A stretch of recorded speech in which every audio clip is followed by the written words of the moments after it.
Okay, let's get started. I'm really happy to introduce our next amazing speaker, Tao Rabin. I got to know Tao in 2004. Tao probably didn't remember. That's when I interned in IBM, not in the crypto group that Tao was leading, in the secure hardware group. And maybe that's why Tao probably didn't remember me back then. Well, since then, Tao's group has been renamed the Algorand Foundation, right? Nothing really changed under Tao's leadership. The group is still cranking out the most amazing work. So it's really just the name that changed.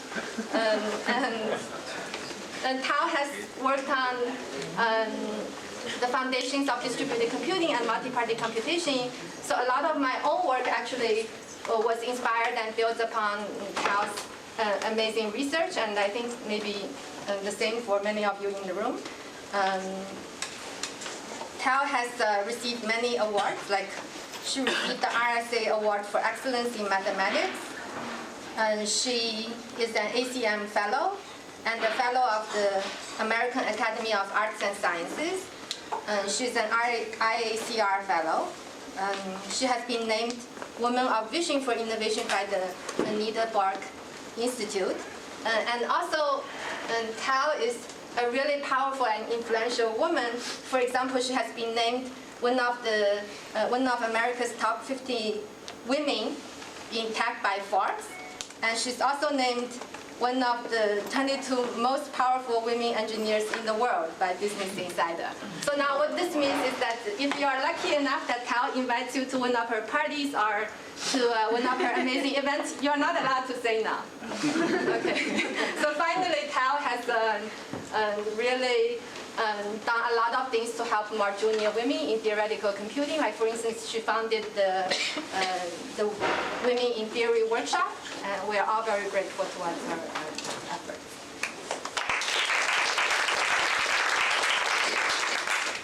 So you are allowed to say that you don't want to come to the party if I invite you, that's fine.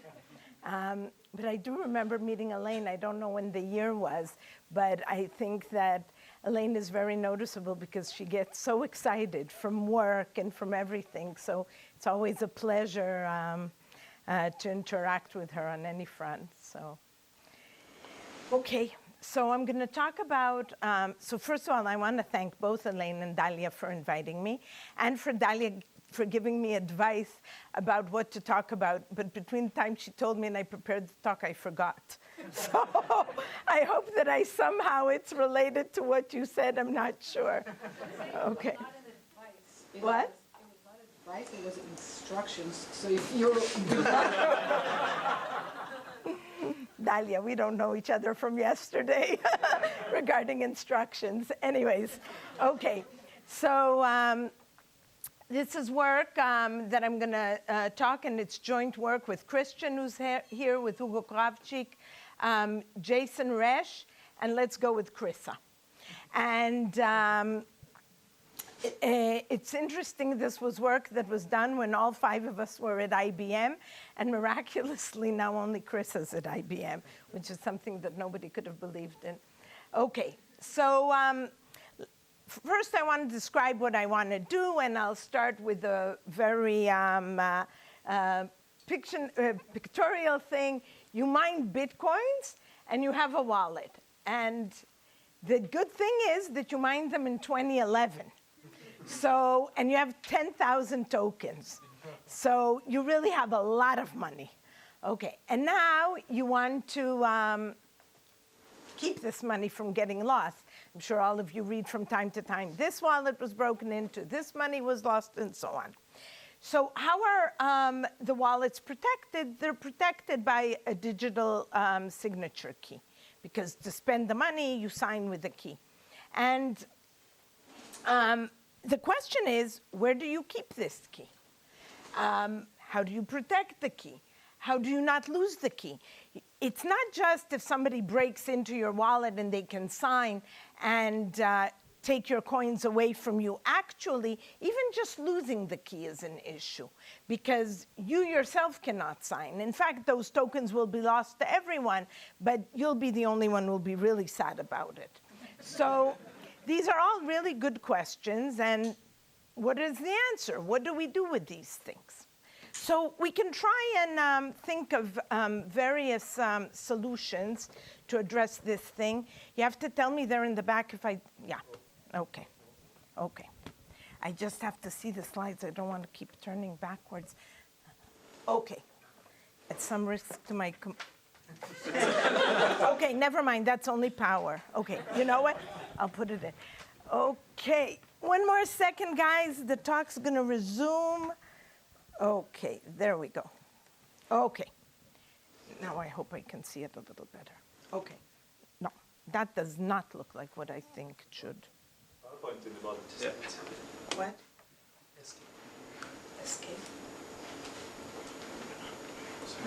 Pause. Okay.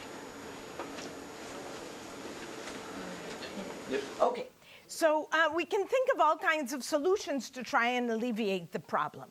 So for example, if we don't want our key to be stolen, we can say we'll use an air-gapped computer. We'll go into this room with our computer, with our you know, that thing that shields the interaction from the computer so nobody can read anything of the bits that are going back and forth.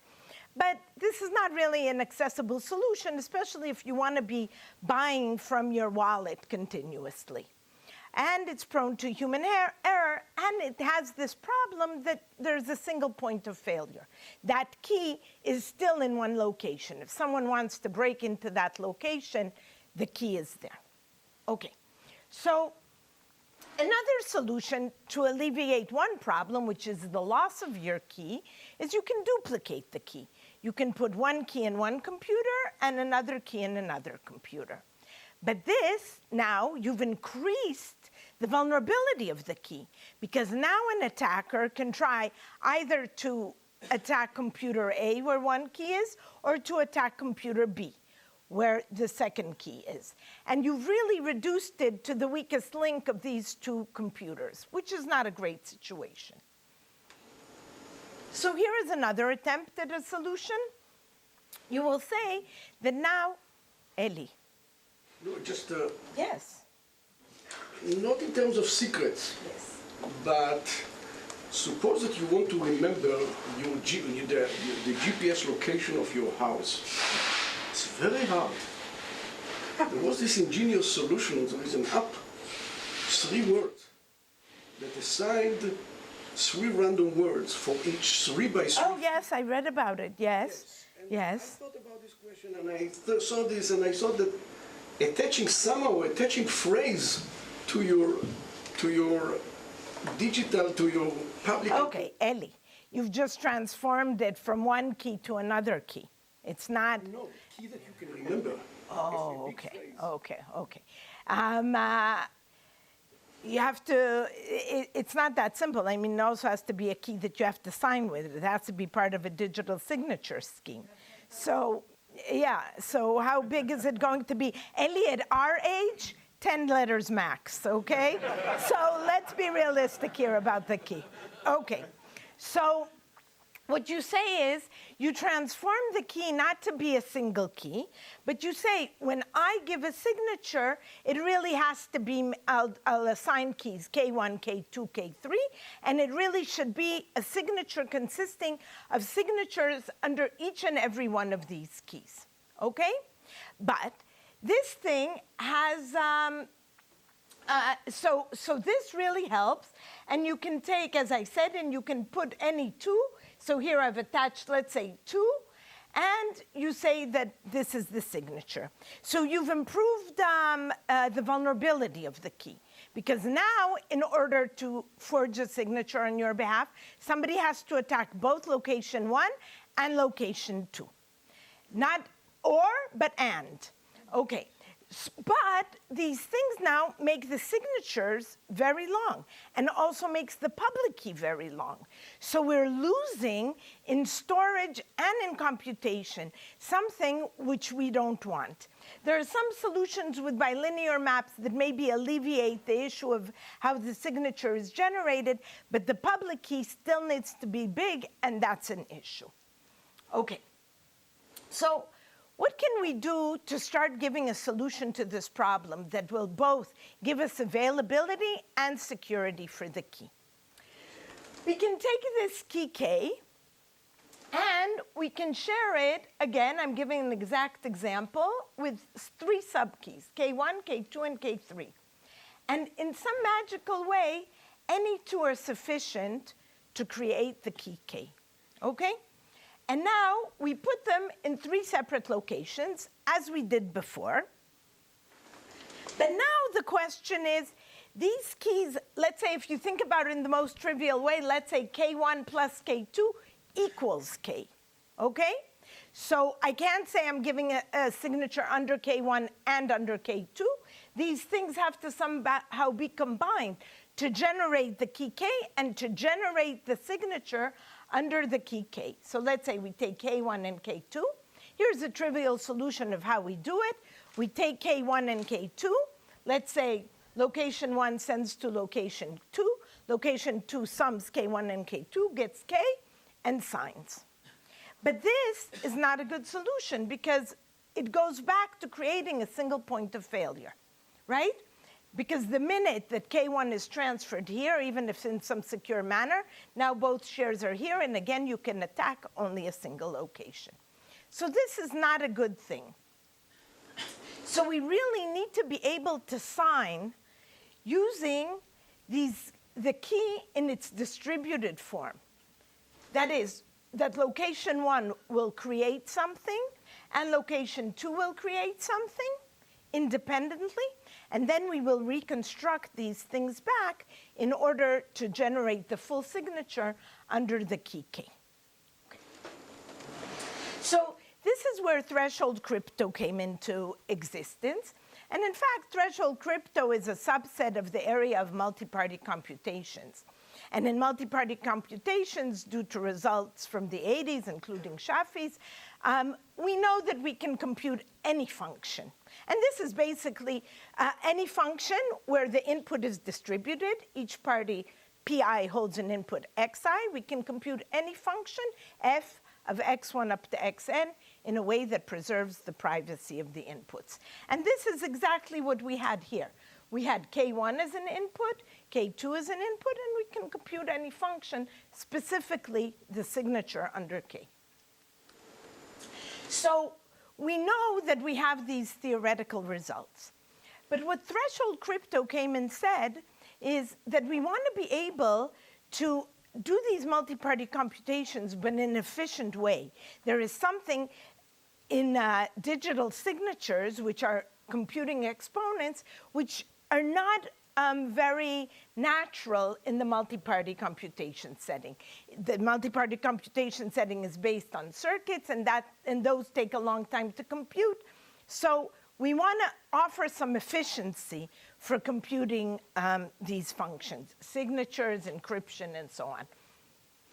So we will get all the improved secrecy and availability that we get from this distribution, but also we will offer efficiency and computation of the functions. So this is sort of the goal of threshold cryptography, to do the operations that we already know how to do, but in an efficient manner. And let's just give a very quick example of what can happen with that K1 and K2. So let's assume that a signature, and I'm highly simplifying, is G to the K. So party 1, and G and its mod P, let's say it's not really a signature, but, and G and P are known to everyone. P1 will give us G to the K1. P2 will give us G to the K2, and then they'll simply multiply these. These things can be made public. Their security is equivalent to the security of seeing the signature, and then you just get G to the K1, which is exactly G to the K. Okay? So I showed you how very simply we can create a threshold computation for computing an exponent, which is highly efficient. Each one of the party basically just does a local exponentiation. Everybody publishes the information, and you multiply the 2 parts. Okay. So there has been recently renewed interest in this area. The area of threshold crypto was alive and kicking starting from the mid-90s, or maybe a little bit early 90s, and sort of ran its course into the 2000s with results for everything, for signatures, RSA, DSS. Ale, can you bring me some water? Thank you. For RSA, DSS, key generation, and so on, for all the systems that we knew. But now there is interest in these results again, partially driven by really blockchain technology, but also for other reasons, because these techniques really offer security for very important keys and offer very interesting functionalities. And in fact, NIST has also now announced that it's going to be standardizing techniques for threshold,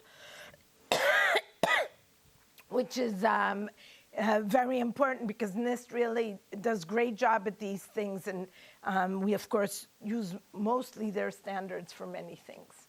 So Carl, what's the impetus within NIST to do this now?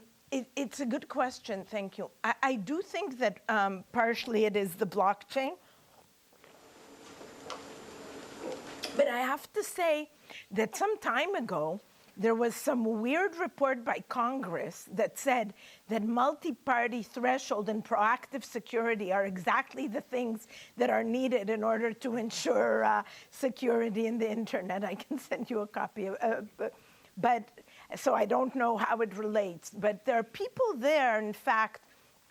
NIST is populated by a lot of great cryptographers, and I think that they are aware of these things.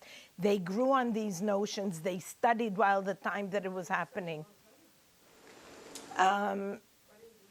But I do think that the cryptocurrency are a push for that because it's needed for these things. And I think they had to do AES and SHA-2 and SHA-3 and these kind of things, and Now they have time. yeah, but they're open to new topics now. It also takes time for people to get senior in an organization. Okay. Okay. So let me give you another motivating example if your wallet was not enough of a motivating example.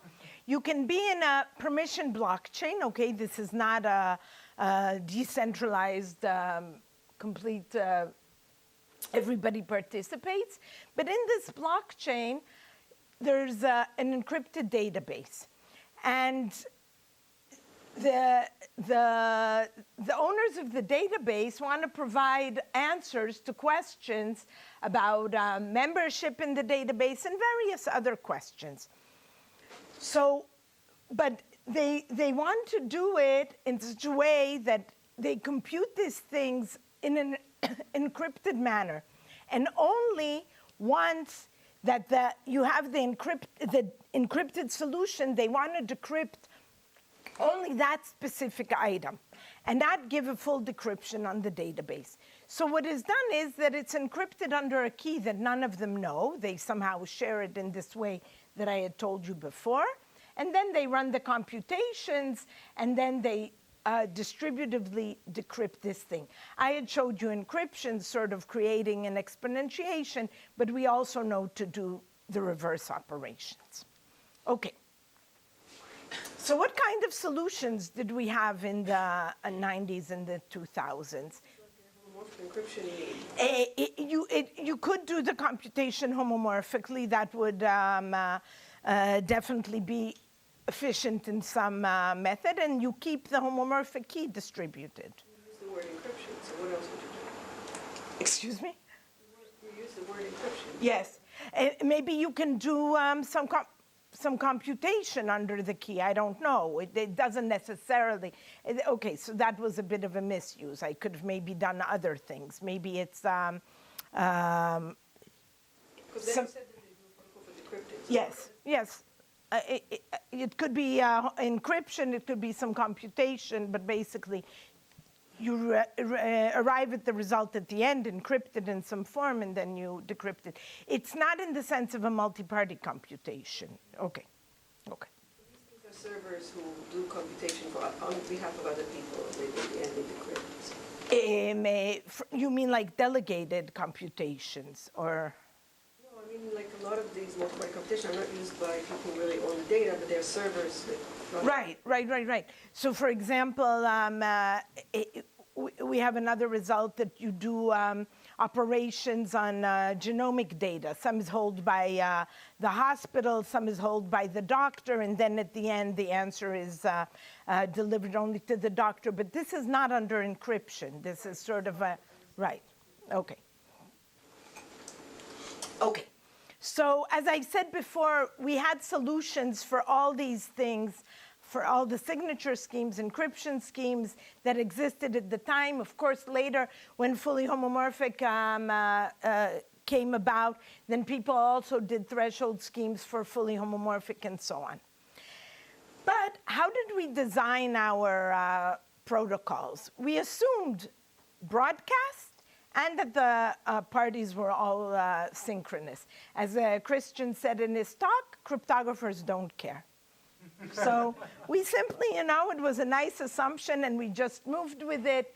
And it was, of course, easier to design protocols under these assumptions, but not only easier in the technical sense, it also allowed us to achieve very nice results and sort of to reach the lower bounds. If we're talking about n parties participating in these computations, we could show that we could tolerate up to half of the parties being faulty, which is optimal. You cannot do any better than that.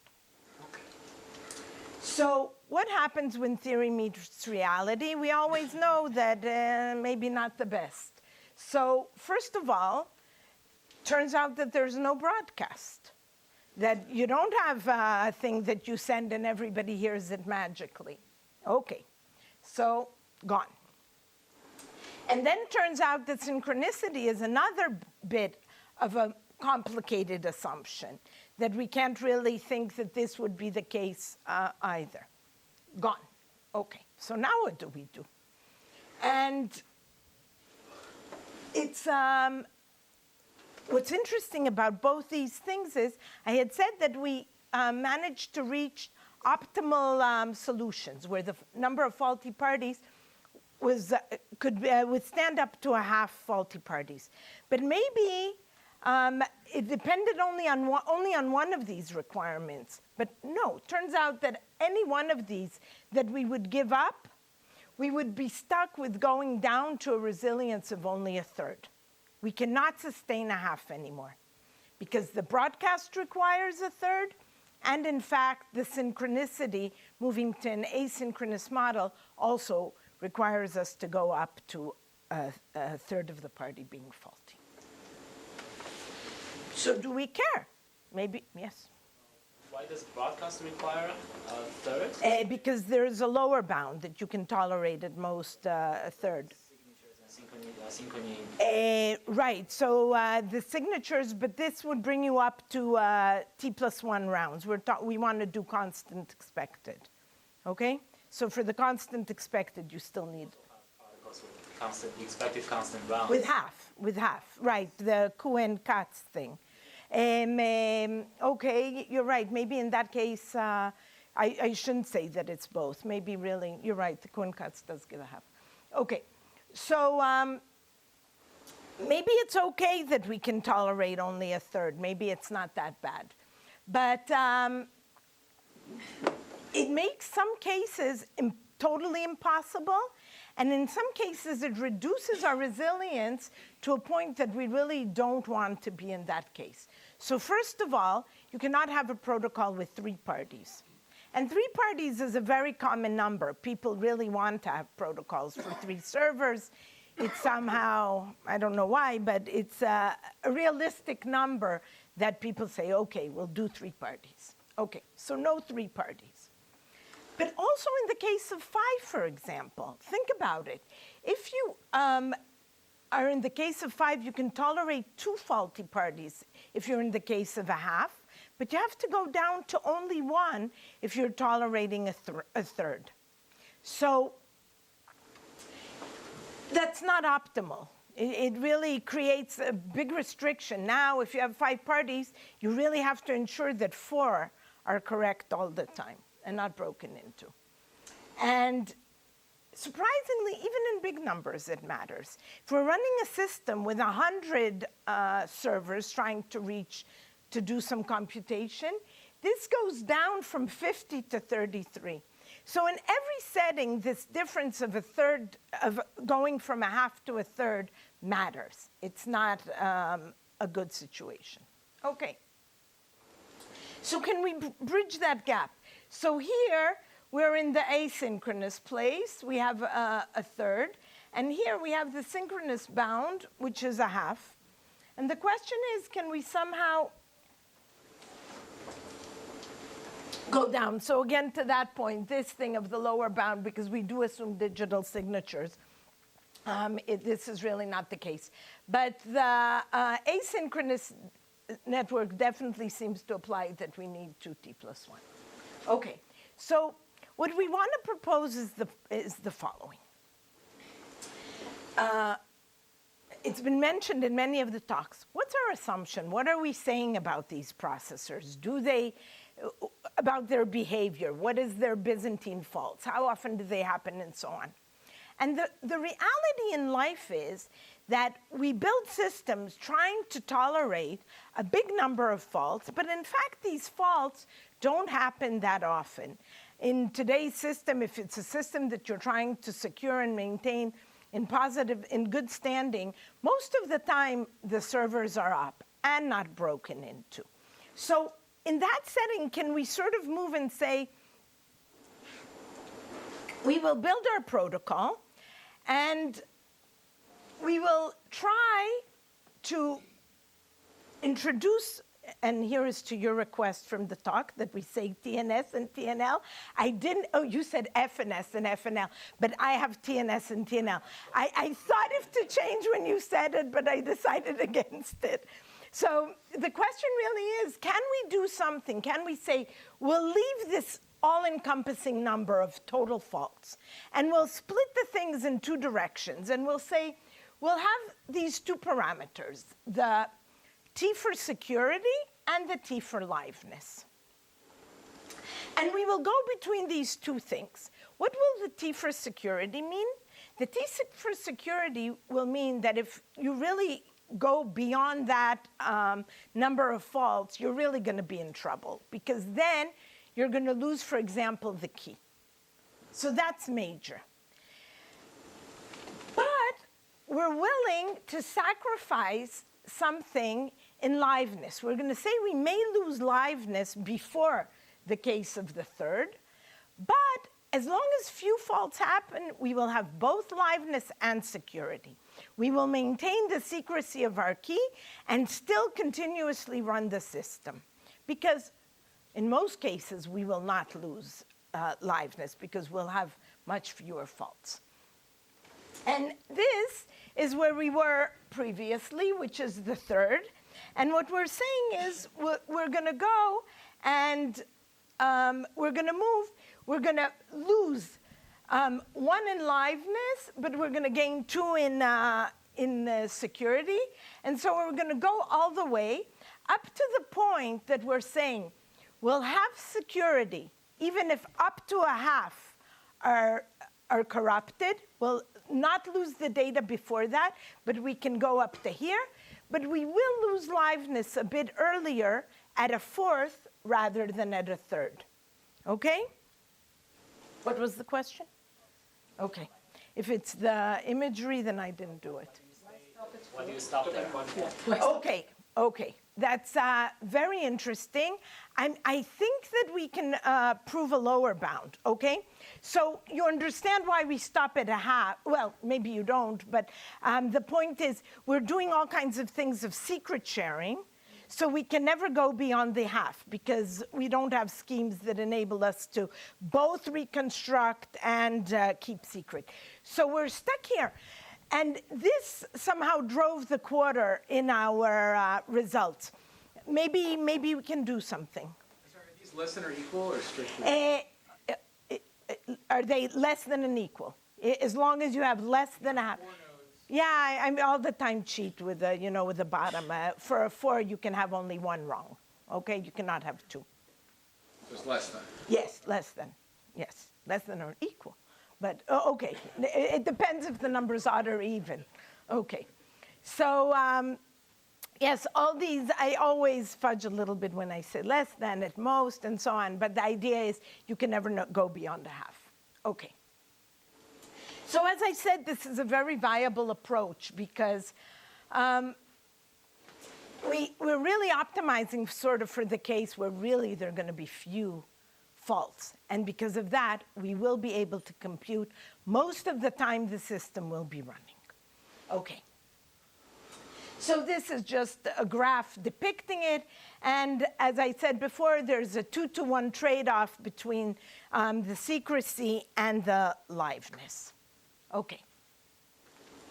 So now we wanted to design these protocols under these new assumptions that we don't have the synchronicity nor the broadcast.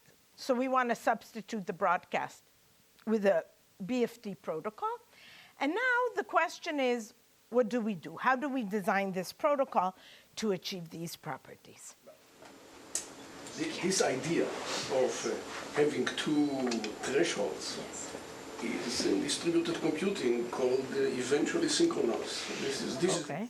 Okay, it's also appeared in crypto as well. This is not new. Okay, okay. No, it's not.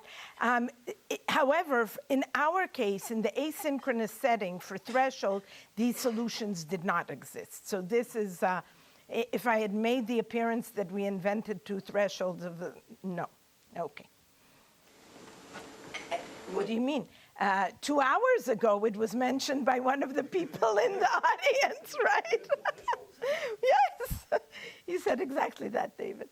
Okay, so so what do we want from our, so we call everything is tunable, and what we mean by tunable is that you can make assumptions about your system of where do you think, how many faults you would have, how many attacks you want to tolerate, and so on, and then you sort of fix your point in that range between these things. But of course, once you fixed it, for example, if you went for a half, the liveness is a 4th. It's calculated by a function that correlates these 2 numbers. Okay, so what do we have, what does the BFD provide us? It says, in fact, it's very interesting. There were a lot of talks that mentioned it, but nobody said what it was, but I'll say it quickly because I'm assuming really this everybody knows. But as long as most 1/3 of the parties are faulty, and the parties start with message MI, the protocol will terminate. If an honest party terminates and outputs M, all honest parties will output M. And I didn't say anything about the meaning of the BA, that is that if they all start with the same message, it should be that message that's outputted. And if the security property is violated, I mean, if we go beyond the threshold, there's really no assurance what happens in this BFD protocol. We really don't know what will happen in this design. But it's amazingly, we'll still manage to use this BFT despite the fact that bad things, actually bad things can happen, but we'll overcome. Okay, so as we said, we have our 2 parameters, the security that's less than a half and the liveness that's less than a 4th. I took a specific example. And again, you start with MI. And what you want to say is that if less than a 4th of the parties will be eventually in the protocol actually corrupted, you will have both liveness and correctness. However, if more than a 4th is corrupted, but still less than a half, you'll have correctness. In the sense that if one honest party outputs M, then all the other parties will output M. And this seems a little bit amazing because, in fact, it could be the case that we are beyond the 1/3 that the BFT requires. Okay, and again, here, this thing that I failed to mention in the previous slide. Okay, so how will this go? We have the BFT protocol is going to be running, and here we see the view for a single party. And they've run a few BFDs. The protocol is going, and they're continuously expanding this view of what are the messages. So they've gotten up to M6. And I haven't told you, but also the tunable BFT is up to capital M6. Okay, now M7 comes along. And now, what will we add on top of this protocol? And this follows along the lines of the protocol that Elaine and Rafael have in Thunderella. It's very similar. But it's tailored to our situation, but basically the same idea. Now, this party will wait to see enough signatures, okay? And the minute that it sees enough signatures, and how much is enough, it's n minus the liveness threshold, okay? So in the case that was a fourth, they have to see 3/4 of n signatures on this value. In that case, it adds it to it adds it to the tunable BFT. It adds it as M7. These two are equal. And it distributes these signatures. So what are we guaranteed? That if an honest party had enough signatures, saw enough valid signatures, and now it propagates it to everyone else, all the other honest parties will add M7 to their tunable BFT array that they're extending, okay? So let's think about it, what happened. So clearly, if there were less than a fourth of the faults, the underlying BFT works. Everybody agrees, all the good guys agree on M7. They all sign it. We have enough signatures, okay? What happens in the case when the underlying BFT failed? And in fact, one honest party has M7 prime, M7, and another one has M7 prime. In that case, it could go either way. It could be that enough parties saw this thing, and there were enough signatures, and then everybody will add it just because they saw the signatures, not because they agreed in the Byzantine Agreement Protocol, in the underlying BFT. But on top of that, they managed to see the same thing and they added it. Or it never comes to that point. There aren't enough signatures and liveness is lost and the protocol halts. It doesn't halt, it hangs. Okay. So, yes. Entire execution, you're assuming synchrony all throughout, right? I can't hear. You're assuming synchrony all throughout in this execution, right? I'm assuming Synchrony? synchrony. No. I'm not assuming that they're synchronous. This is the whole point. The BFT is not synchronous, the underlying thing. It's just running. And at this point, they just sit there and they collect the signatures. They arrive whenever they arrive. If they don't arrive, liveness is lost. Okay? But eventually... When you have more than a third fault. Yes? What happens, I'll go back to it. If you have more than a third fault, one honest, this is, let's say, the view of P1, he sees M7, and P2 who's also honest, sees M7 prime. Okay? Now, either there are enough good signatures, 3/4 n, generated in the system, and then some honest guy sees it, and he propagates the signatures to all the rest. The minute that he sees enough signatures, he sends them all out. So now, even P2, who finished with M7 prime, is going to adopt M7 and insert it into the thing. However, if not enough signatures come along, we lost liveness, which is exactly the case, because we said more than a third, which means that it's more than a fourth, and I promised only correctness. I didn't promise liveness. Okay? So the process with M7 prime has to change its opinion, right? I can't hear. The process with M7 prime has to change the opinion. Yes, they do change. They still haven't. I'm only claiming correctness for this array, okay? This array might have something else, okay? But the minute that they adopt the M7 in the BFT, they can also copy it in here, and they continue, okay? But yes, that good party who finished the BFT with a different value does change its mind, changes its mind, okay? It sees overwhelming proof for another value. But that's why we're so far away from the third. We're at 3/4. He sees 3/4 signatures, which means that the intersection of the goods, you can't have another value that would have 3/4 signatures, because you don't have enough honest parties to sign this thing. So that's exactly, it sort of separates you apart, which is really the important point. Yes? What happens if you have less than a quarter that are really bad, I don't know, they're not funny. Then you have another quarter that are sending you something, but they're actually sending different messages to different parties. You know, they're corrupt. Yes. They're not silent. Yes. Okay, excellent. So this is exactly what I was trying to say a second ago. So you're saying a quarter are being delayed by the adversary. You cannot say that they too are corrupt. Okay, a quarter are being delayed, a quarter are sending varying messages, and now we have the good parties, okay? So now the question is, what's the situation with the good parties? Did they all sign the same value? The good ones, yes. Yeah, I'm asking you. That's your setting. Okay, so they all signed the same good value, M7, okay? Now, if the bad parties are sending signatures to some for M7 and some for M7 prime, there is going to be a good party that's going to see if they all send, then he's going to see 3/4, and he's going to adopt that value and is going to move forward.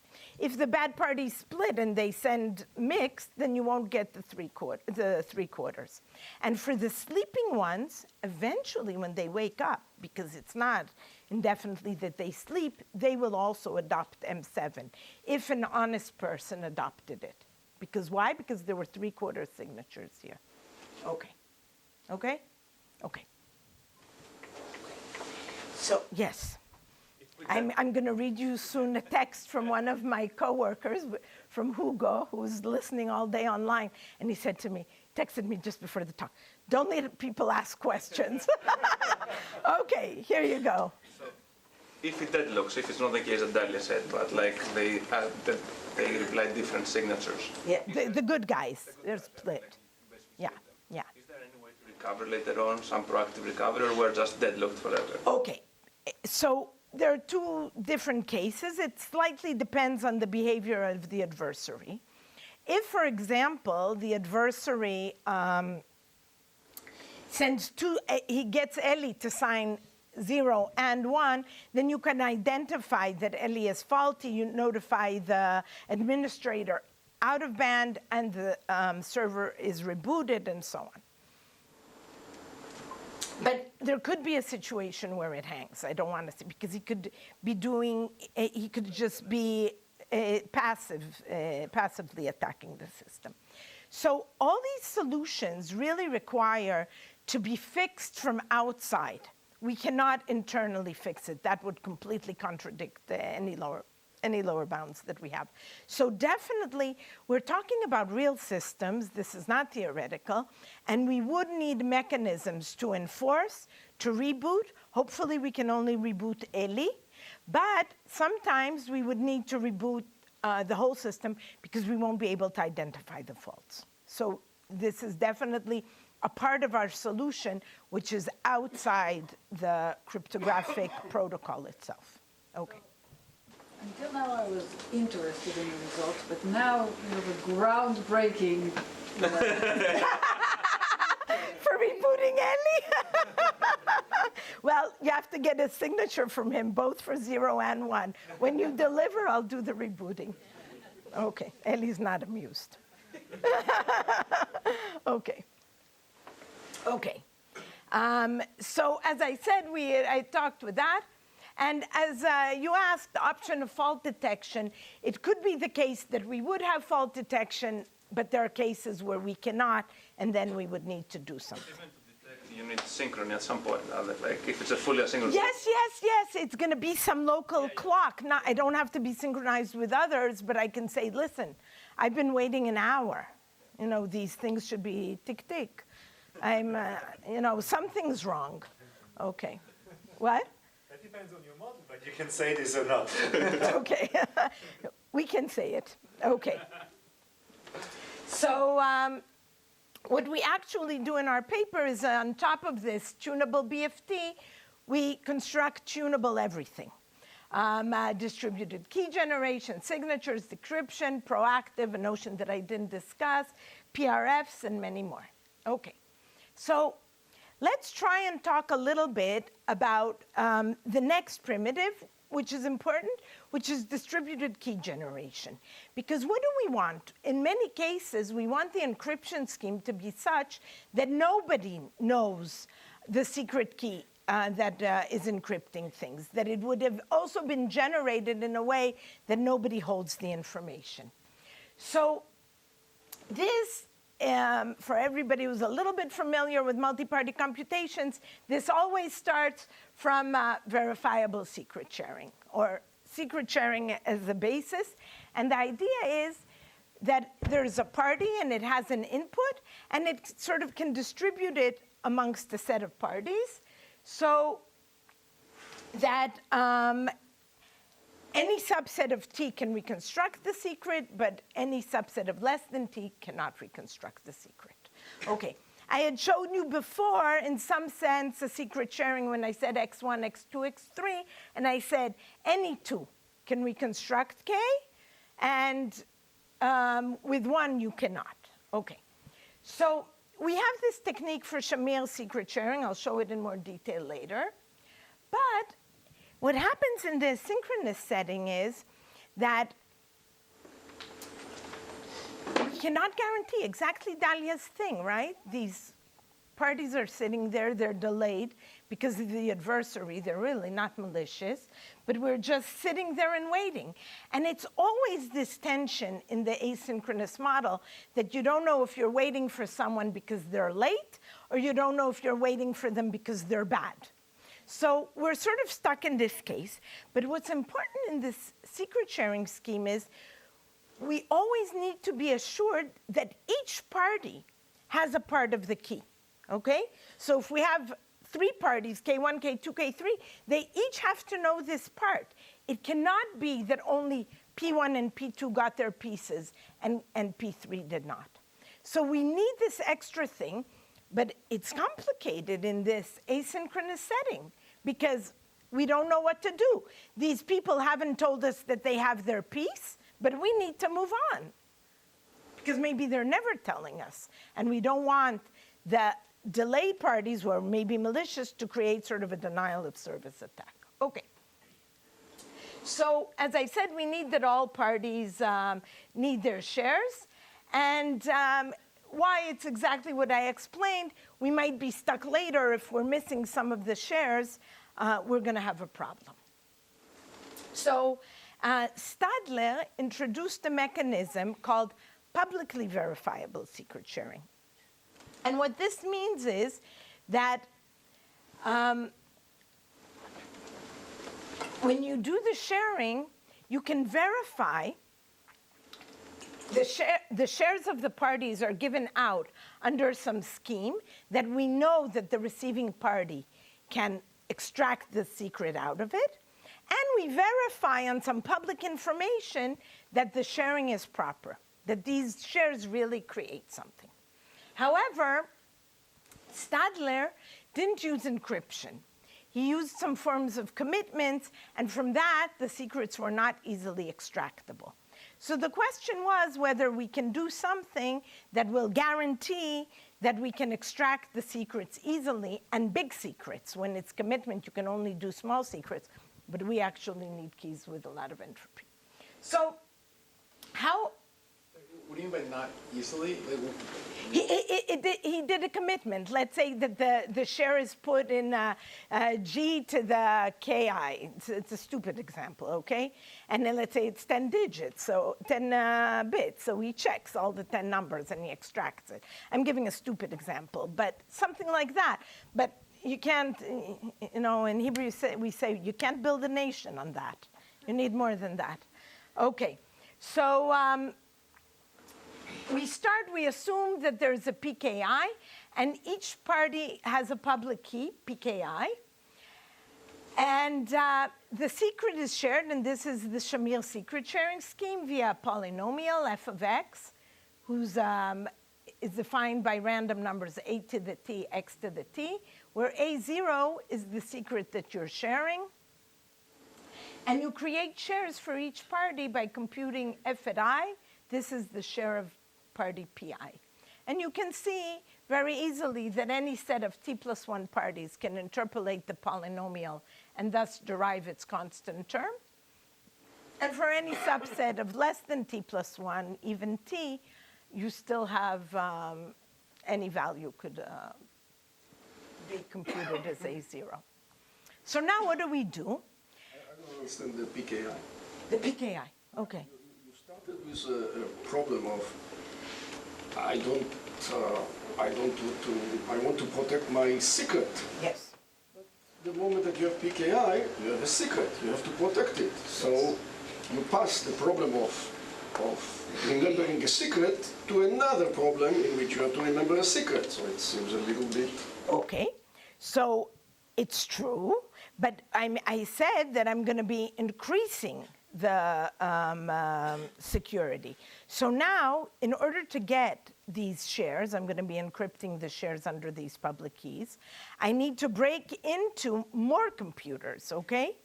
Because let's use this exact example with t plus 1. And let's say that this is the public key, the important key that I was trying to protect, okay? Now, I have a PKI in 100 locations. I don't know, let's say t is 50, 101. And now, in order to get this value, I need to break 50 keys, okay? It was before I did the PKI that it was true, okay? Your complaint. It's not now that I introduced the PKI. This you should have asked before. That's what I'm saying, okay? So it was already the problem, but that's what I said. Now you have to break into more computers. I increased the security by distributing the information, okay? Okay. So now I'm going to prove, so encrypt every share under the public key of PI. And now I'm going to prove in zero knowledge that all these encryptions, the underlying information in them, define a polynomial of degree t, okay? So now, what happens with all those slow guys? Usually in secret sharing, what you do is after the secret is shared, everybody says, I'm okay, I'm okay, I'm okay, I have my share. But here, I'm waiting and I can't hear. But now I verified for everybody that they're going to have their share. I know that the sleeping people, let's say P1, P2, and P3, that this is encrypted under their key. They're going to be able to decrypt it. I verified that it's good, and now I can move forward, even without hearing from everyone. And I know that once they wake up, they will be able to have access to their share. And now I can move forward. Okay. And as I said, this is an interesting feature that, there's a further interesting feature. Before I said if the attacker attacks more than a quarter, we may lose liveness, okay? But the issue, there's a very important issue in our threshold schemes. It's okay for the Byzantine agreement, but in our threshold schemes, once we've generated a key, then it's an important key. We can't say, okay, now the adversary can cause us to lose liveness. This is not okay in some settings. So really what we want to ensure that after a certain point, if we've passed that point, then, and the adversary let it go through, it persisted and gave us liveness up to that point. Now, even if he goes beyond the liveness bound, we will still be able to continue. So from a certain point, we move our liveness to a higher point, but we have to cross that specific point. And here, in this secret sharing scheme, in this publicly verifiable secret sharing scheme, this is the case. The minute that the sharing is complete, I didn't describe the final step when they agree that the sharing is complete, but once it's determined that the sharing is complete, now even if the adversary goes beyond our liveness bound, we will still be able to operate. Okay. So now, on top of this thing, on top of the publicly verifiable secret sharing, we build one of the important tools, as I said, the distributed key generation, which means that people generate a key so that nobody knows it, and it's a key for a distributed, for a digital signature scheme or an encryption scheme. And as I said, here it's really where it's important that we need this property that after a certain point, the adversary cannot make us lose liveness. And this happens once we finish the key generation, then the key will never be lost. Okay. And now I want to say that this design that we have has also been implemented. There's a URL where this thing exists. And it's open source, MIT licensed. And we support a various set of operations, OPRFs, RSA, blind signing and decryption, and so on. And it really builds on this BFT layer, and we use BFT Smart as the specific implementation. We create our tunable layer with our messages, as I described to you, and on top of that, we have our shareholders and all the functionalities that we provide. And that is it. Thank you.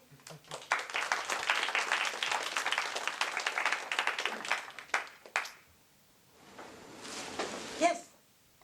I have a question on how can you modify these schemes to do fault attribution in case one of the parties aborts during the DKZ?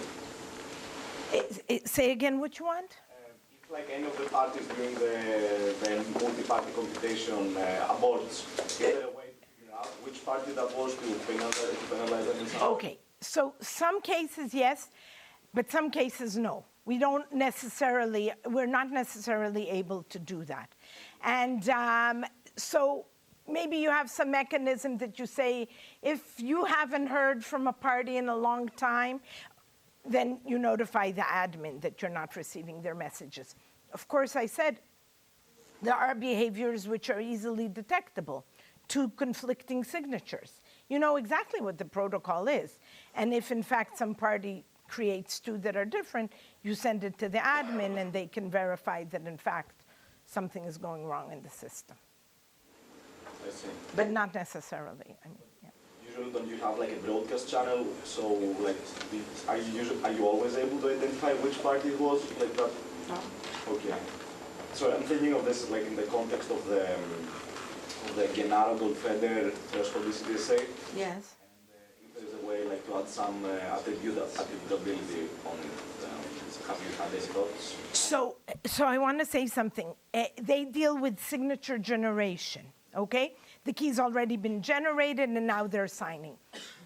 So, in fact, when you're signing, some of the signature schemes have a mechanism to verify, or you can provide a zero-knowledge proof that you've created your partial signature correctly. So if you don't, then you can have sort of attestation to the fact that somebody was malicious. You can incorporate that into the protocol. So then you have people who can either talk, but then they have to prove that they're doing things properly, or they're silent. But then we go to the silent cases, the difficult case. All the time people think, it's somebody being malicious that's a problem. But in fact, no, it's being silent that's worse, because you can't distinguish. Because it's a non-attributable fault. Maybe you could just leave your previous slide up and it would answer my question, but I didn't understand how the 2 parts fit together. Like, what is the replicated state machine? How does that fit with the... Okay. This is exactly what I had described before. This is the BFD layer, which is creating locally for each party their output from the BFD, and then they move it into, he called it the tunable certification layer, okay? But that's what I had on top with the capital M's, okay? It's just, this was done by the person who did the implementation, and I draw my own slides. I have to tell you, after seeing Morris's slides in the previous talk, I almost fainted. Those are exactly the type of slides I always want to make, but never do. So, yes? I mean, to reiterate this, so basically you're not changing the threshold in the red layer, right? This is still up to a third. Yes, right. And things, yes, and in fact, things can go terribly wrong in the red layer. Terribly wrong. Only above 1/3. Right? Above 1/3, yes. Things that go terribly wrong there don't cascade to go terribly wrong for you. They don't cascade up. They're blocked. You take for granted that splitting the key, let's say, to two computers is better than one, because then I have to break into two computers. We did a blockchain workshop. What? We did a blockchain workshop. No, but I have an answer to the question that I'm anticipating. Yes, let's ask. I'm a user. Yes. For these two computers to start to do something on my behalf, I have to log in one, I have to log in another, which means that I don't know another way to log in aside from remembering passwords. So you say, okay, there is a password for this one, there is a password for this one. So you put two passwords. And you have room only for 10 characters, we already decided. Okay, so. If you want something usable, Yes. in my opinion, Yes. for users Yes. that will compete with Visa and whatever, Okay. it has to be something that I can put in my head. You're our example, okay. So it's an excellent question. And in fact, it really is an issue what you're saying. More than that, how do I give instructions to these? These are not necessarily my computers. Maybe I stored them in the cloud. How do I give instructions for these people to do, and what password I do? Luckily, there's a paper for that.